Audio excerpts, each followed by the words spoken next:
ಬೇಟಿಲ್ ಬೇಡ ಕೊಂಡು ಪಡ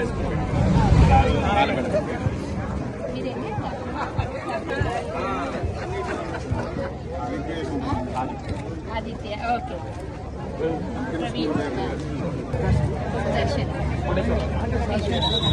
6 మెంబర్స్ ఉన్నారు మణిమర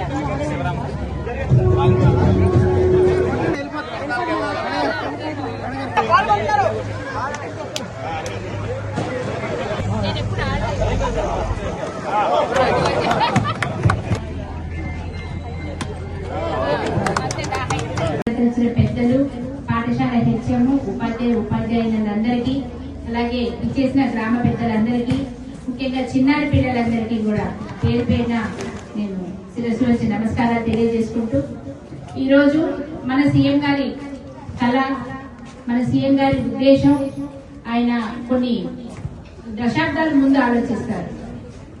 అంటే పిల్లల్లో చిన్నప్పటి నుంచి ఇప్పుడు ఒట్టి చదువుకునే రోబోట్ లాగా తయారైతా ఉన్నారు ఇప్పుడు పిల్లలు.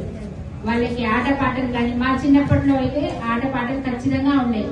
వారంలో 3 రోజులు ఖచ్చితంగా క్రీడలు అనేవి ఉండేది, యోగా ఉండేది, మెడిటేషన్, ఇట్లా ప్రతి ఒక్కటి కూడా అట్లా ఎన్సీసీ ఇవన్నీ ప్రోగ్రామ్స్ ఉండేవి.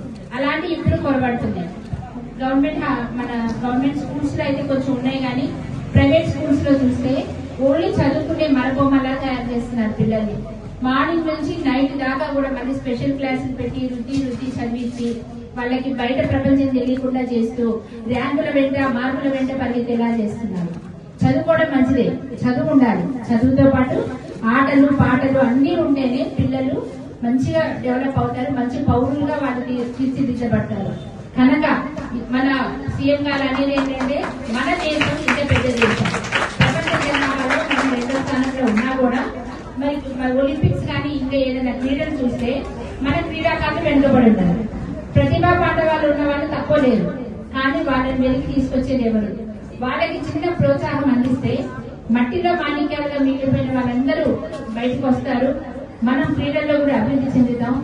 మరి ప్రపంచ దేశాల సరసన మన భారతీయ జెండా కూడా గర్వంగా రెప్పరెప్పలు ఆడుతుంది అన్న ఉద్దేశంతో సీఎం గారు ఈ రోజు ప్రతి ఊళ్ళో కూడా గ్రామ స్థాయి నుంచి ఈ సీఎం కప్ నిర్వహించి ఈ ప్రతి పాఠశాల పిల్లల్ని వయసుతో సంబంధం లేకుండా అందరినీ కూడా ఇక్కడ పాల్గొనేలా చేసి ఇందులో గెలుపొందిన వాళ్ళకి మండల స్థాయి, నియోజకవర్గ స్థాయి, జిల్లా స్థాయి, రాష్ట్ర స్థాయి పోటీలు నిర్వహించి పిల్లలందరినీ కూడా బయటికి తీసుకురావాలి, క్రీడాకారులను తయారు చేయాలి.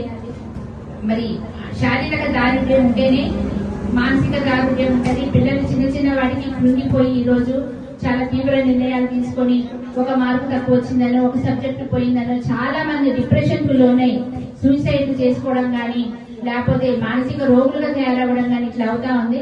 అలాంటివన్నీ మనం నివారించాలి అంటే ఇట్లాంటి ఆటల పోటీలు పెట్టడము, గెలుపోవటంలో సహజం అనేది నేర్పించడము, చిన్న వయసు నుంచి అలవడాలని ఈరోజు ఎంతో మంచి ఉద్దేశంతో సీఎం గారు ఈ ప్రోగ్రాం నిర్వహించడం. ఇది 2వ సంవత్సరం మనం ఇట్లా చేసుకోవడం. కనుక మీరందరూ కూడా పిల్లలందరూ కూడా ఇంత మంచి అవకాశం రాదు. కనుక మీరు మంచిగా ఆడి చదువే కాకుండా ఆటలు పాటలు కూడా ఉండాలి. గెలిచిన వాళ్ళు ఇంకా గట్టిగా కృషి చేసి రాష్ట్ర స్థాయిలో కానీ నేషనల్ స్థాయిలో కానీ మంచి పేరు తీసుకురావాలని కోరుకుంటూ, అలాగే అందరూ గెలవరు. 2 టీంలు పాల్గొంటే ఒక టీం గెలుస్తుంది, 2వ టీం వాళ్ళు నిరాశ పడకూడదు. గెలుపోవటంలో అనేది సహజం. ఇప్పుడు రాకపోతే నెక్స్ట్ ఇంకా ప్రాక్టీస్ చేసి ఇంకా మంచిగా గెలవాలి అన్న తపనతోటి మీరు కూడా నిరాశ పడకుండా ఇంకా గట్టిగా కృషి చేయాలి. అదే ఈ క్రీడా పోటీల ఉద్దేశం ఇది. కనుక మీరందరూ ఈ అవకాశాన్ని సద్వినియోగం చేసుకోవాలి.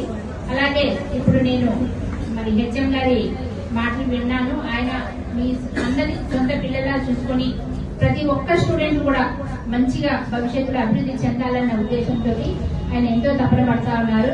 100కి 100% రిజల్ట్ వచ్చిందండి. చాలా ఆనందంగా ఉంది. ముందుగా మీకు కంగ్రాచులేషన్స్ అండి.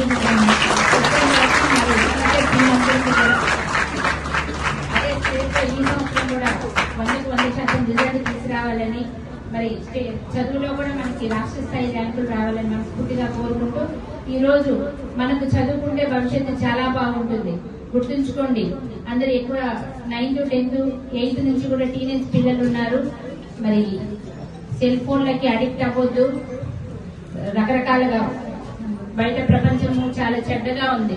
ఈ వయసులోనే మీరు అలాంటి చెడు ఆకర్షణలకు లోనైతే మీ భవిష్యత్ అంతా మరి పాడవుతుంది. కనుక తల్లిదండ్రులని మన బాధ పెట్టొద్దు.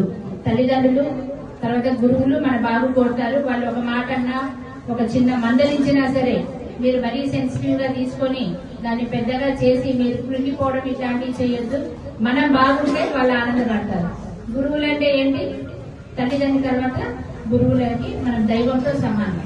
మనం బాగుండాలని కోరుకుంటారు. వ్యక్తిగతంగా ఎటువంటి ద్వేషం కానీ కక్ష కానీ మన మీద ఉండదు. చిన్నప్పుడైతే మమ్మల్ని పిచ్చి కొట్టుకు కొట్టేవాళ్ళు. ఒకటి తప్పు చెప్పినా ఒక 5 నిమిషాలు లేట్ వచ్చినా.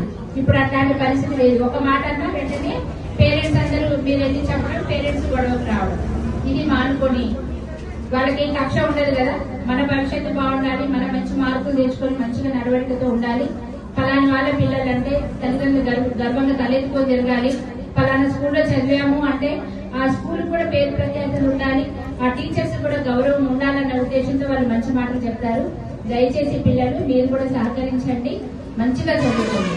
అలాగే ఈ ఆటల పోటీలను కూడా మంచిగా వినియోగించుకొని మంచి అభివృద్ధిలోకి రావాలని మనస్ఫూర్తిగా కోరుకుంటూ ఈ అవకాశం ఇచ్చిన ప్రతి ఒక్కరికి కూడా పేరు పేరున ధన్యవాదాలు తెలియజేసుకుంటున్నాను. అలాగే వాళ్ళ యువజన చేసిన సర్పంచులకి, ఉప సర్పంచులకి చిరు సన్మానం మన స్కూల్లో చేద్దాం. Thank you.